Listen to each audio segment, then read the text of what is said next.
Un saludo a todos, gracias por estar aquí. Es una bendición siempre cuando nos congregamos con la finalidad de darle honor y gloria al que lo merece, a Jesús, el Señor de los señores y el Rey de los reyes.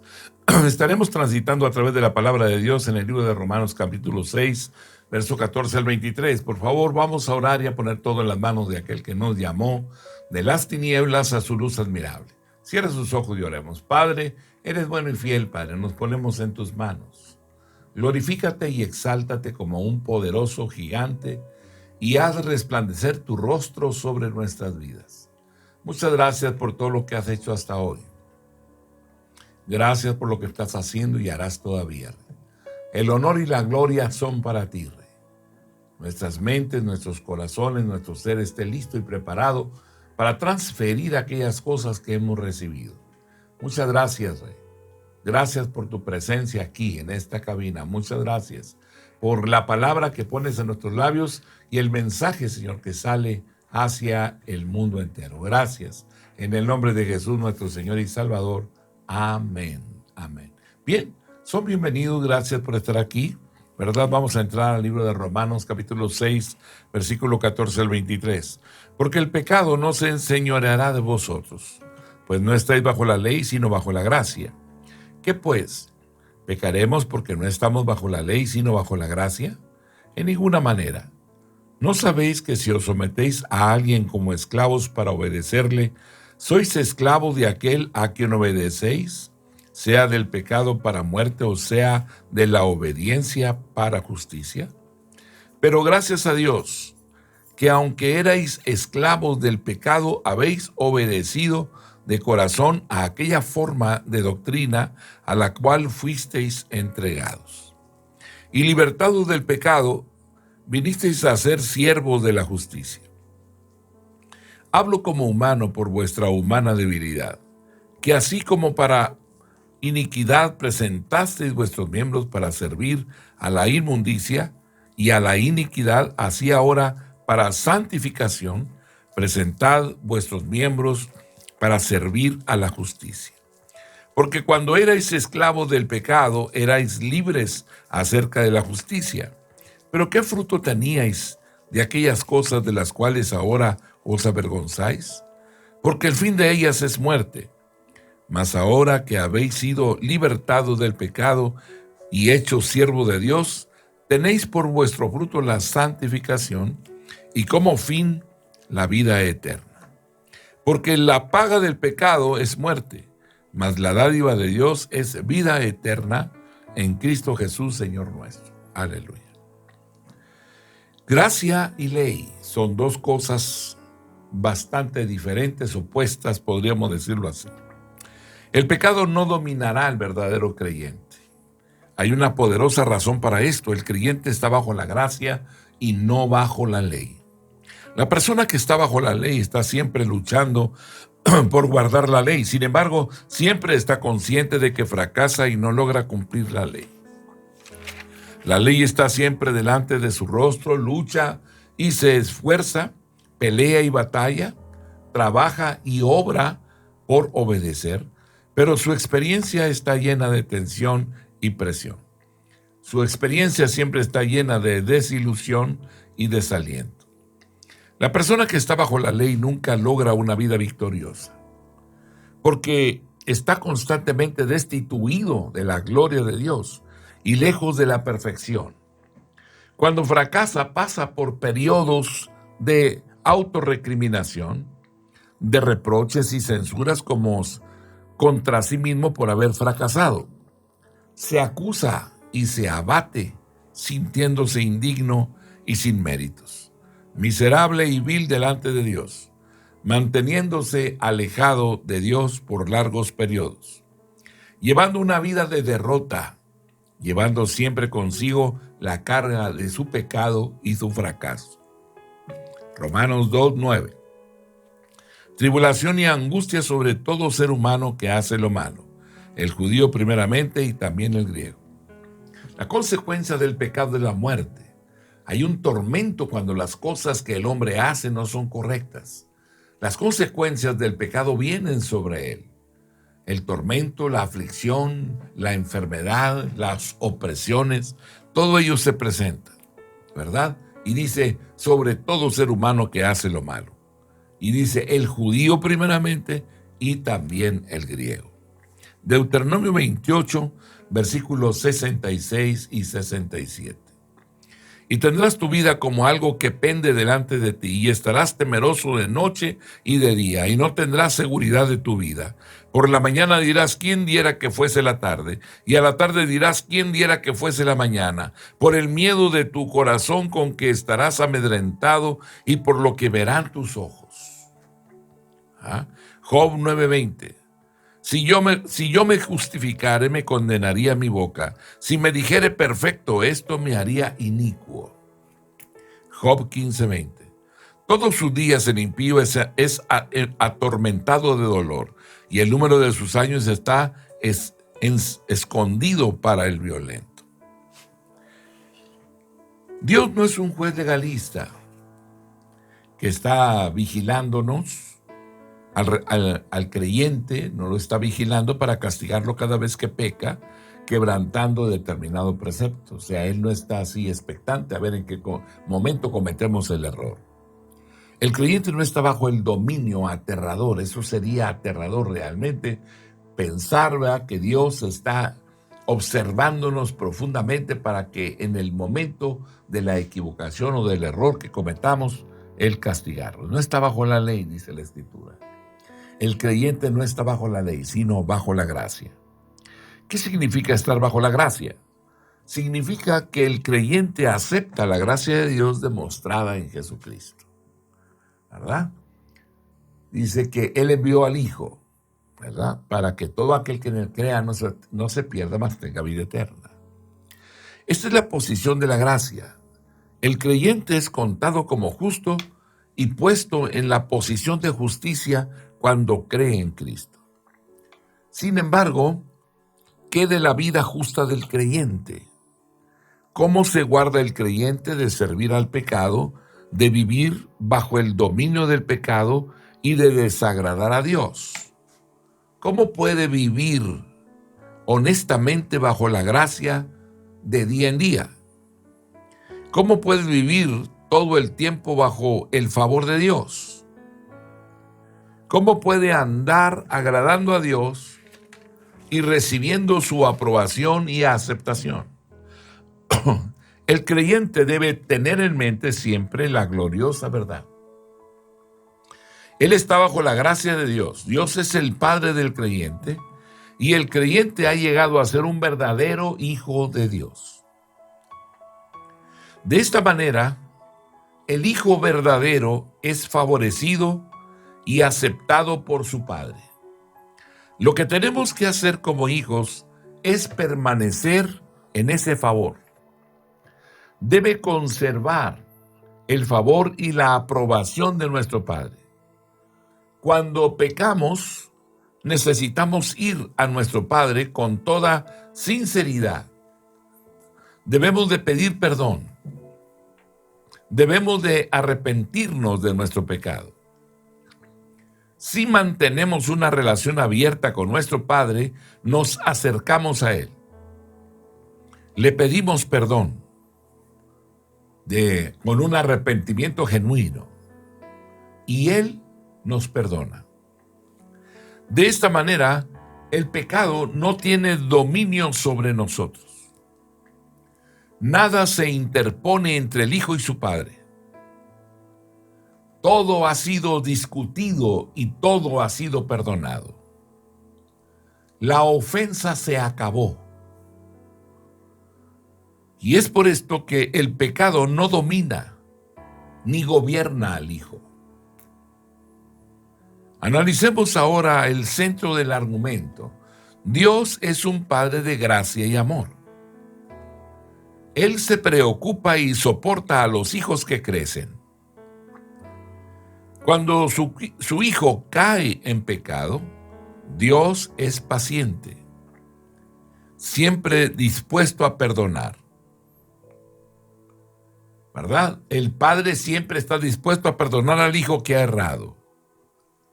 Si el Hijo tan solo viene, pide perdón y se aparta del pecado, ¿verdad? Dios lo perdona. Ahora, ¿cuánta paciencia tiene Dios? Lucas 17, versículo número 2 y versículo 3. Mejor le fuera que se le atase al cuello una piedra de molino y se le arrojase al mar que hacer tropezar a uno de estos pequeñitos. Mirad por vosotros mismos. Si tu hermano pecare contra ti, repréndele. Y si se arrepintiere, perdónale. Efesios capítulo 1, el versículo número 7. En quien tenemos redención por su sangre, el perdón de pecados, según las riquezas de su gracia. Primera de Juan capítulo 1, el versículo número 9. Si confesamos nuestros pecados, Él es fiel y justo para perdonar nuestros pecados y limpiarnos de toda maldad. Salmo 136, versículo 1. Alabad a Jehová, porque Él es bueno, porque para siempre es su misericordia. Salmo 138, versículo 8. Jehová cumplirá su propósito en mí. Tu misericordia, oh Jehová, es para siempre. No desampares la obra de tus manos. A la luz de una relación tan maravillosa es necesario que nos hagamos una pregunta. ¿Se permite que el Hijo de Dios, el creyente, persevere en el pecado? ¿Puede pecar y pecar esperando que Dios lo perdone y lo siga perdonando? La palabra misma exclama, de ninguna manera. Y enseguida las Escrituras argumentan que un verdadero hijo de Dios no debe perseverar en el pecado. Un hijo de Dios no deja a Dios a un lado durante un par de noches para pecar. Un hijo de Dios no racionaliza diciendo que puede seguir adelante y pecar porque Dios lo va a perdonar de todos modos. ¿Por qué no hace una cosa así? ¿Por qué no hace una cosa así un verdadero hijo de Dios? Porque se mantiene alejado del pecado. ¿Ah? Porque su Padre, Dios, lo ama y él ama a su Padre. Y el que conoce a Dios como un hijo de Dios no quiere herir ni desagradar a su Padre. Y su Padre siente desagrado por el pecado. En consecuencia, un hijo de Dios lucha por no pecar, porque el pecado es contrario a la naturaleza de su Padre y hiere el corazón del Padre más que cualquier cosa. Es por esto que hace todo lo posible para alejarse del pecado. Hebreos capítulo 6, versículo 6. Y recayeron, sean otra vez renovados para arrepentimiento, crucificando de nuevo para sí mismos al Hijo de Dios y exponiéndole a vituperio. Deuteronomio 25, verso 16. Porque abominación es a Jehová tu Dios cualquiera que hace esto, y cualquiera que hace injusticia. Salmo 5, verso 4. Porque tú no eres un Dios que se complace en la maldad, el malo no habitará junto a ti. Porque el Hijo de Dios se volvió a Dios con el fin de apartarse del pecado, apartarse de su vergüenza y de su destrucción. No se apartó de Dios con el fin de tener libertad para pecar, sino para ser libertado de la esclavitud y de los hábitos del pecado, para romper la esclavitud del pecado y sus consecuencias. Romanos capítulo 6, versículo número 21. ¿Pero qué fruto teníais de aquellas cosas de las cuales ahora os avergonzáis? Porque el fin de ellas es muerte. Romanos capítulo 6, versículo número 23. Porque la paga del pecado es muerte, mas la dádiva de Dios es vida eterna en Cristo Jesús, Señor nuestro. Como creyentes, debemos de aprender esto. El pecado no dominará al verdadero creyente. Hay tres razones para esto. Dios no es un juez legalista que vigila a su hijo para castigarlo cada vez que peca quebrantando un precepto. El hijo no está bajo un dominio tan aterrador. La segunda cosa es que Dios es un Padre de gracia y de amor. Cuida y tiene paciencia con sus hijos que crecen. Cuando su hijo cae en pecado, Dios es paciente y quiere perdonar a su hijo que ha errado. Si el hijo tan solo viene, pide perdón y se arrepiente del pecado, Dios lo perdona. Dios es un padre que enseña y disciplina. Exhorta a su hijo que no caiga en la trampa esclavizadora del pecado. Sin embargo, el énfasis de este capítulo 6 de Romanos es de importancia suprema. Un creyente genuino que realmente pertenece a Cristo muestra su autenticidad obedeciendo, ¿verdad? Obedeciendo a Jesús como maestro. No practica corrientemente el pecado. Es una persona que entiende que la naturaleza de Dios es santa y que Él como su hijo debe de ser santo también. Solo podemos servir a un amo, el pecado o a Dios. Siervo significa esclavo. Una persona es esclavo del pecado o es esclavo de Dios. Una prueba muy sencilla para decir a quién servimos es: ¿te rindes al pecado? Esto es, ¿le sirves? ¿O te rindes a Dios y es a Él a quien sirves? Si cedemos al pecado, moriremos, ¿verdad?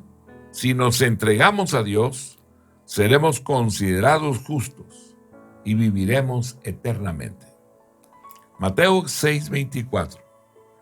Ninguno puede servir a dos señores, porque o aborrecerá a uno y amará al otro, o se estimará al uno y menospreciará al otro. No podéis servir a Dios y a las riquezas. Romanos capítulo 6, verso 16. ¿No sabéis que si os sometéis a alguien como esclavo para obedecerle, sois esclavos de aquel a quien obedecéis, sea del pecado para muerte, o sea de la obediencia para justicia? Romanos capítulo 7, versos 22 y 23. Porque según el hombre interior me deleito en la ley de Dios, pero veo otra ley en mis miembros que se revela contra la ley de mi mente y me lleva cautivo a la ley del pecado que está en mis miembros. Primera de Corintios capítulo 10, versículo número 21. No podéis beber la copa del Señor y la copa de los demonios. No podéis participar de la mesa del Señor y de la mesa de los demonios. Santiago capítulo 1, el versículo número 8. El hombre de doble ánimo es inconstante en todos sus caminos. Segunda de Pedro 2:19. ¿Verdad? Les prometen libertad a los hombres carnales, y son ellos mismos esclavos de corrupción. Porque el que es vencido por alguno es hecho esclavo del que le venció. Proverbios 5:22. Prenderán al impío sus propias iniquidades, y retenido será con las cuerdas de su pecado. Romanos 6, 17 y 18. Tenemos que recordar nuestra decisión. Elegimos la justicia. Notemos la declaración del hecho. Los creyentes éramos esclavos del pecado. Teníamos por hábito someternos a toda suerte de pecado. Desde simples chistes de color subido hasta el de usar el nombre de Dios en vano. Pensamientos inmorales hasta el adulterio. Simples pensamientos de orgullo hasta la embriaguez. Simples actos de egoísmo hasta el robo. Querer más hasta caer en el desenfreno. Buscar posición y poder hasta dañar y aplastar a las personas. Pero ahora los creyentes hemos obedecido la doctrina de Dios. Esto es el evangelio de la justificación. Hemos obedecido el mandamiento de Dios. Creímos en el nombre del Hijo de Dios, en Jesucristo. Y Dios tomó nuestra fe y la contó por justicia. Y Dios nos aceptó como justos. Primera de Juan, capítulo 3, verso 23.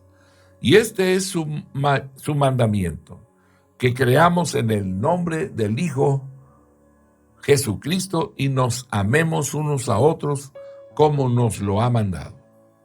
Mateo 7, versículo 21. No todo el que me dice Señor, Señor, entrará en el reino de los cielos, sino el que hace la voluntad de mi Padre que está en los cielos. Primera de Juan, capítulo 2, versículo 17. Y el mundo pasa y sus deseos, pero el que hace la voluntad de Dios permanece para siempre. Aleluya. Como creyentes, hemos sido libertados del pecado. Dios no acusa de pecado a los creyentes. Dios nos ha libertado del pecado por medio de su Hijo, nuestro Señor Jesucristo. Mateo 8, 33 y 34. ¿Quién acusará a los escogidos de Dios? Dios es el que justifica. ¿Quién es el que condenará? Cristo es el que murió, más aún el que también resucitó, el que además está a la diestra de Dios, el que también intercede por nosotros. Ahora podemos ver con claridad. El creyente se convierte en esclavo de la justicia. No hay forma de que pueda servir al pecado nuevamente, no. Si es que ha sido realmente justificado, si realmente ha conocido el amor de Dios revelado en el Señor Jesucristo, conociendo el amor de Dios, sirve a Dios en gratitud por lo que Dios ha hecho por él en Cristo. Y como siervo de Dios, vive justa y piadosamente en este presente mundo. El grado de entendimiento del amor de Dios que el creyente tiene al ser justificado es igual al grado de servicio a Dios y al nivel de vida justa que lleva. En la dimensión de la revelación que usted recibe diariamente, en esa dimensión puede vivir. Es a través de un entendimiento de la perfecta voluntad de aquel que nos llamó de las tinieblas a su luz admirable, como podemos servirlo, más allá de lo que la capacidad que tenemos de revelación. Imposible es que podamos vivir lo que no entendemos. Segunda de Corintios capítulo 5, versículos 14 y 15.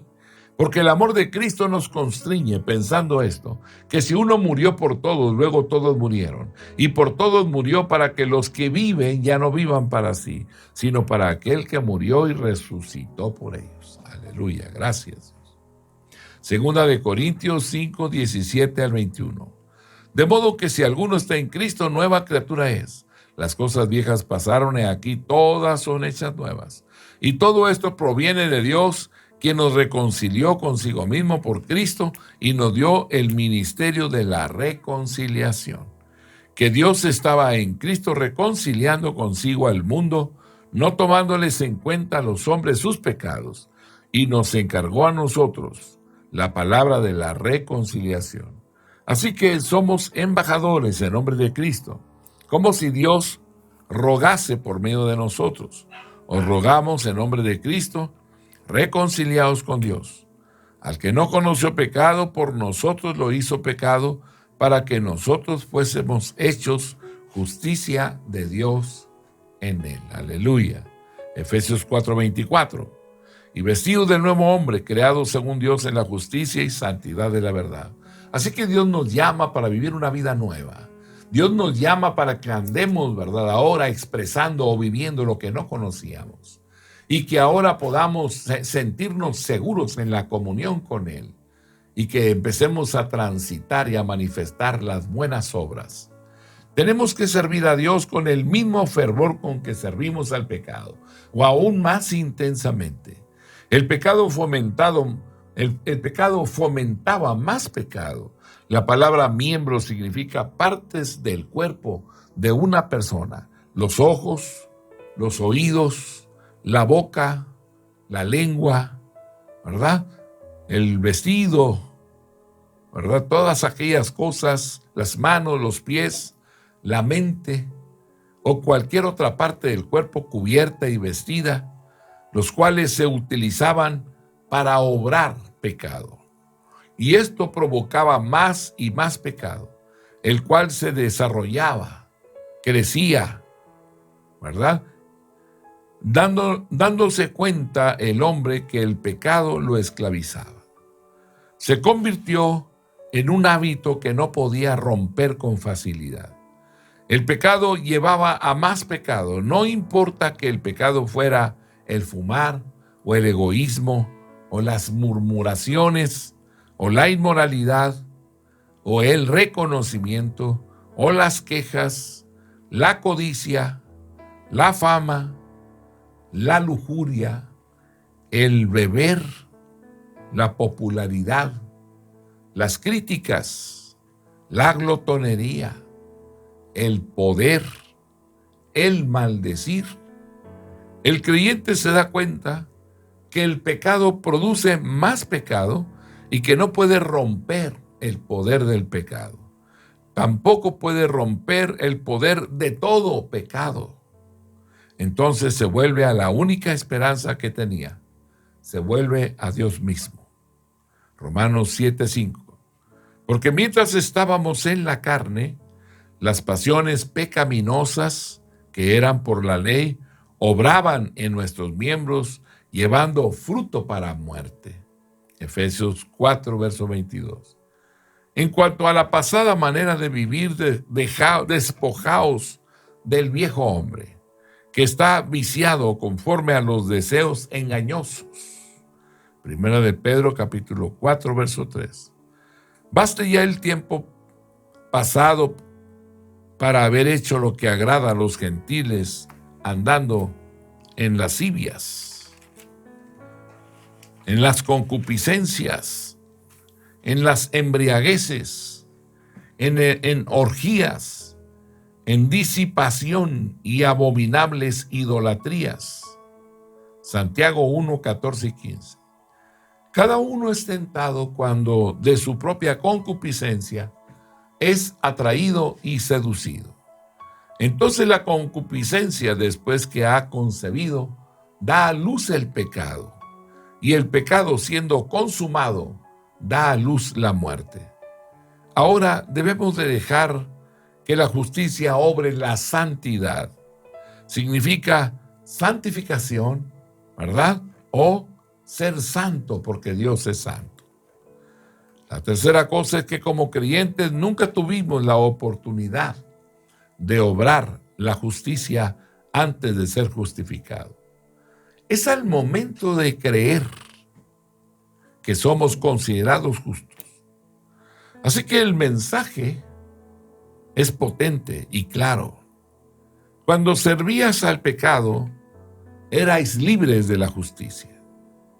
No nos acreditaban la justicia.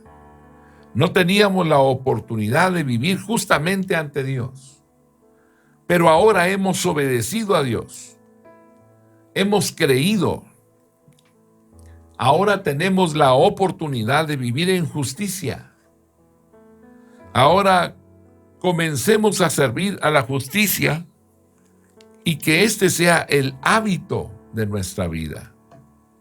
Romanos 13, verso 14. Ni tampoco presentéis vuestros miembros al pecado como instrumentos de iniquidad, sino presentaos vosotros mismos a Dios como vivos de entre los muertos, y vuestros miembros a Dios como instrumentos de justicia. Gálatas capítulo 5, versículo número 16. Digo pues, andad en el Espíritu y no satisfagáis los deseos de la carne. Gálatas 5:24. Pero los que son de Cristo han crucificado la carne con sus pasiones y deseos. Colosenses capítulo 3, versículo 2 al 5. Poned la mira en las cosas de arriba, no en las de la tierra, porque habéis muerto y vuestra vida está escondida con Cristo en Dios. Cuando Cristo vuestra vida se manifieste, entonces vosotros también seréis manifestados con Él en gloria. Haced morir, pues, lo terrenal en vosotros: fornicación, impureza, pasiones desordenadas, malos deseos, avaricia, que es idolatría. Primera de Pedro, capítulo 2, versículo 11. Amados, yo os ruego como a extranjeros y peregrinos que os abstengáis de los deseos carnales que batallan contra el alma. Primera de Pedro, capítulo 4, versículo 2. Para no vivir el tiempo que resta en la carne conforme a las concupiscencias de los hombres, sino conforme a la voluntad de Dios. Aleluya, gracias a Dios. Preguntémonos algo. ¿Qué fruto hay en el pecado? Como creyentes, nos avergonzamos de nuestro pecado pasado. Génesis 3:10. Y él respondió: oí tu voz en el huerto y tuve miedo, porque estaba desnudo y me escondí. Esdras 9:6. Y dije: Dios mío, confuso y avergonzado estoy para levantar, oh Dios mío, mi rostro a ti. Porque nuestras iniquidades se han multiplicado sobre nuestra cabeza, y nuestros delitos han crecido hasta el cielo. Salmo 44, versículo 15. Cada día mi vergüenza está delante de mí, y la confusión de mi rostro me cubre. El fruto del pecado es muerte. El fruto del pecado no es bueno. Nada bueno hay en ello. El pecado corrompe, destruye y condena. ¿A quiénes? A todos aquellos que buscan su fruto. Los creyentes son liberados del pecado por la justificación y llevan fruto de santidad. Juan capítulo 8, el versículo número 23. Y conoceréis la verdad, y la verdad os hará libres. Aleluya, gracias Dios. Juan 15:5. Yo soy la vid, vosotros los pámpanos. El que permanece en mí y yo en él, éste lleva mucho fruto, porque separados de mí, nada podéis hacer. Sin Cristo es imposible que podamos liberarnos del pecado. Romanos 6:22. Mas ahora que habéis sido libertados del pecado y hechos siervos de Dios, tenéis por vuestro fruto la santificación y como fin la vida eterna. Romanos 8:2. Porque la ley del Espíritu de vida en Cristo Jesús me ha librado de la ley del pecado y de la muerte. Aleluya. Gracias Dios. Lucas 1, 74 y 75. Que librados de nuestros enemigos, sin temor les serviríamos en santidad y en justicia delante de Él todos los días. Aleluya, gracias a Dios. Primera de Tesalonicenses, capítulo 3, versículos 12 y 13. Y el Señor los haga crecer y abundar en amor, unos para con otros y para con todos, como también lo hacemos nosotros para con vosotros, para que sean afirmados vuestros corazones, irreprensibles en santidad delante de Dios, nuestro Padre, en la venida de nuestro Señor Jesucristo con todos sus santos.